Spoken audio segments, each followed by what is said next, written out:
Alam mo ba na ang Pilipinas ngayon, ang ating bansa na nakikita natin sa mapa, ay hindi ang buong Pilipinas na minsang namayani sa ating kasaysayan? Kung sa tingin mo ay 7,641 islands lang tayo, well, hindi yan ang buong kwento mga kabida. May mga islang minsang pinamunuan, tinirhan, kinalakhan at itinuturing ng bahagi mismo ng ating mga bayan. Pero ngayon, ang mga lupaing ito ay hindi na atin.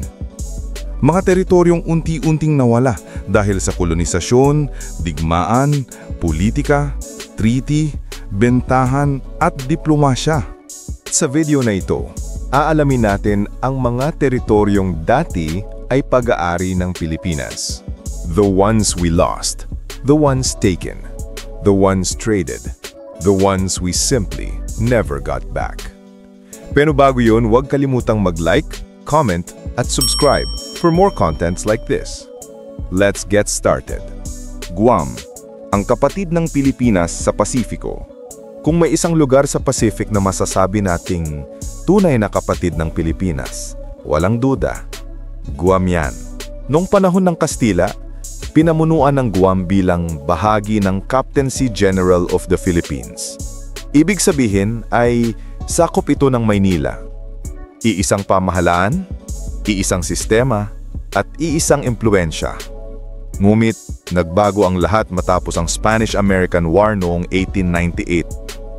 Natalo ang Espanya at sa Treaty of Paris, ibinigay nila ang Guam sa Estados Unidos.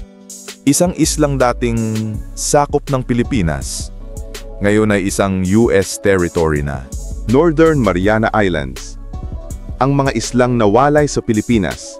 Kung kapatid natin ng Guam, ang Northern Mariana Islands naman ang mga pinsang lumaki sa kabilang bahay. Noong panahon din ng Kastila ay hawak sila ng Maynila. Ngunit nang matalo ang Espanya sa Amerika, hindi sila napunta sa US, ngunit sa halip ay ibinenta sila sa Germany. Para bang lote lang na may for sale sign mga kabida. Pagkatapos ng World War I ay napunta naman sila sa Japan at matapos ang World War II, napabalik ulit sila sa Amerika.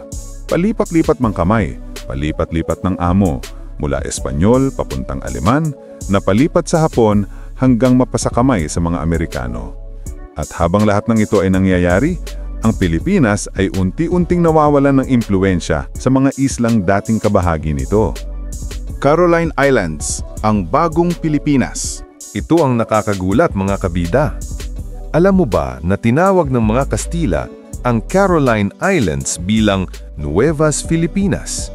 Ibig sabihin, New Philippines. Noong panahon ng Kastila, itinuring ang Caroline Islands na extension ng Pilipinas. Ang sentro ng Spanish East Indies ay ang Maynila, kaya malawak ang sakop nito. Ganun kalawak noon ang impluensya ng Pilipinas sa ilalim ng Espanya.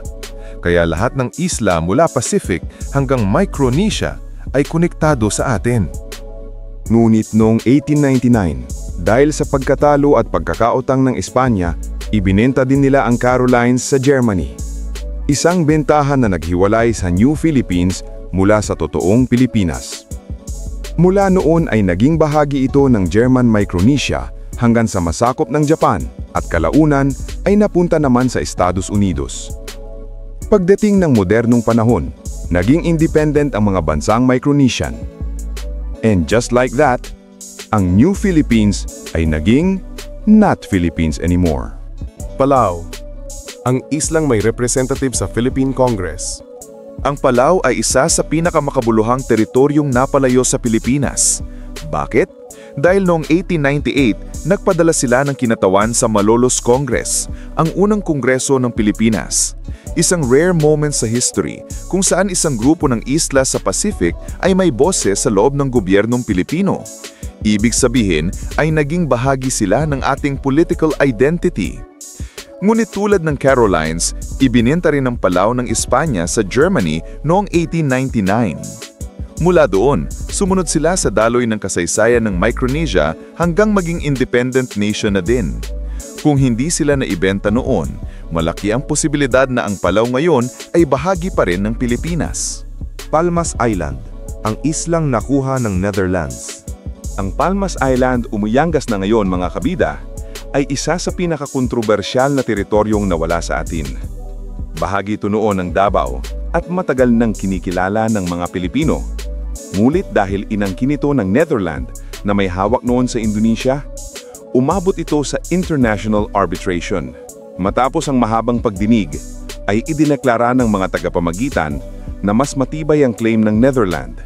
Kaya nang maging independent ang Indonesia, naging kanila na rin ang Palmas Island. Isa sa mga lugar na kahit malinaw sa history na mga Pilipino ang gumamit nito, ay tuluyang napunta sa ibang bansa.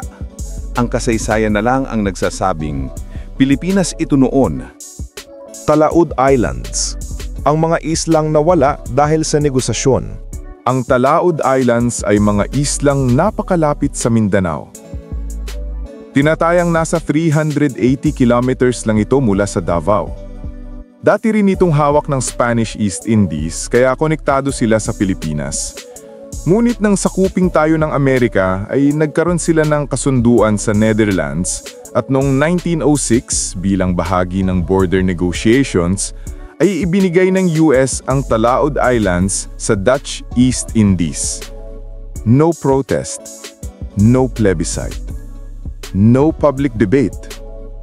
Isang pirma lang sa kasunduan at ang mga islang dating nasa kamay ng Pilipinas ay tuluyang nawala nang wala man lang pagproprotesta.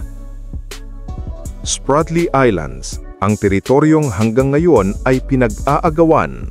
Ang Spratly Islands o Kalayaan Island Group ang isa sa pinakamainit na issue hanggang ngayon. Bagamat marami ang claimant tulad ng China, Vietnam, Taiwan, Malaysia at Brunei, ang Pilipinas ay may malinaw na historical at geographical claim dito. Noong 1950s ay mismong si Tomas Cloma na isang Pilipinong navigator ang nagmapa at nagbigay ng pangalang Kalayaan sa mga islang ito. Mula noong ay may mga Pilipino nang naninirahan dito at may mga istrukturang ipinatayo. Ngunit sa paglipas ng panahon ay pumasok na ang ibang bansa, lalo na ang China na nagtayo ng artificial islands at military bases. Hanggang ngayon, patuloy na pinag-aagawan ang lugar at ang tanong, mananatili pa ba itong sa atin? Scarborough Shoal, ang islang kinuha sa atin noong 2012. Scarborough Shoal, Panatag Shoal, Bajo de Masinloc.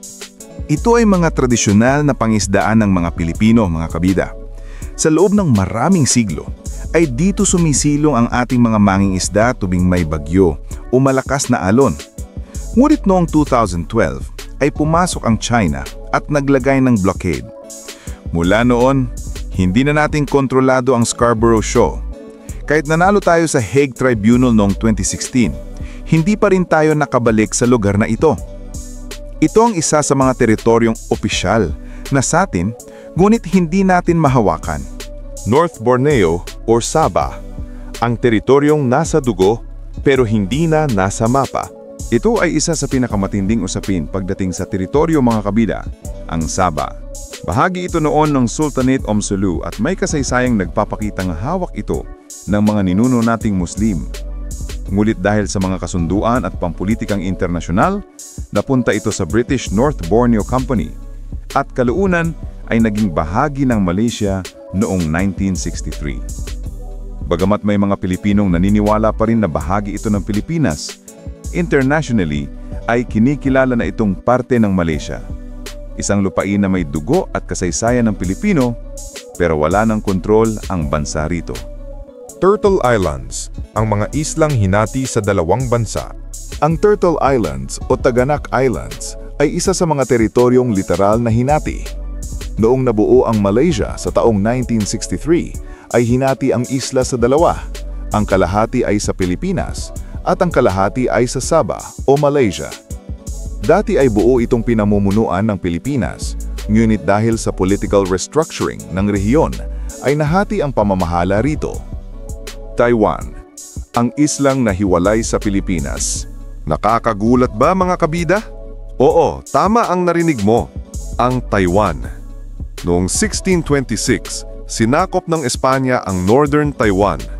at ginawa itong bahagi ng Spanish East Indies na pinamamahalaan mula sa Maynila. Ngulit dahil sa panghihimasok ng Dutch, ay napilitan ng Espanya na umalis at tuluyang bitawan ang teritoryong ito. Isang pagkakataon na muntik nang maging bahagi ng Pilipinas ang Taiwan, ngumit naglaho rin agad. At ayan na nga, ang mga teritoryong dati ay pag-aari ng Pilipinas. Ang Pilipinas ay hindi basta lumiit dahil gusto lang ng ibang bansa.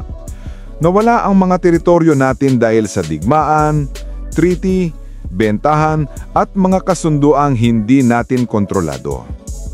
Ang kasaysayan ay hindi ginawa para lang pakinggan. Ginawa ito para maging gabay. At ang pinakamahalagang aral na ibinibigay nito ay simple lang. Ang bansang hindi nagiging matatag sa ekonomiya, sa depensa, sa pagkakaisa ay madaling maagawan, madiktahan at maiwan. Hindi natin kasalanan na lumiit ang ating teritoryo, pero responsibilidad natin ngayon na siguraduhin na hindi na ito maulit. Para maprotektahan ang ating natitirang lupain, kailangan nating palakasin ang ating militar, ekonomiya, diplomasiya at higit sa lahat ang pagkakaisa ng sambayanang Pilipino. Dahil kung hindi tayo lalakas, may ibang handang kumuha ng kung ano ang sa atin. Lagi mong tandaan, hindi mo kailangang maging sundalo para maging tagapagtanggol ng bayan. Hindi mo kailangang maging politiko para maging boses ng bansa. Sapat na ang pagiging Pilipinong may malasakit, may disiplina, may integridad at may pagmamahal sa bayan. At kung pakiramdam mo ay maliit ka lang sa gitna ng isang bansang puno ng problema, tandaan mo ito, kabida. Ang Pilipinas ay nagbago dahil sa mga taong kagaya mo, mga ordinaryong Pilipino na may ekstraordinaryong puso. Kung nagustuhan mo ang video na ito, huwag kalimutang mag-like, share at subscribe para sa mas marami pang kwentong Pilipino. Maraming salamat sa panonood. Hanggang sa muli, kabida!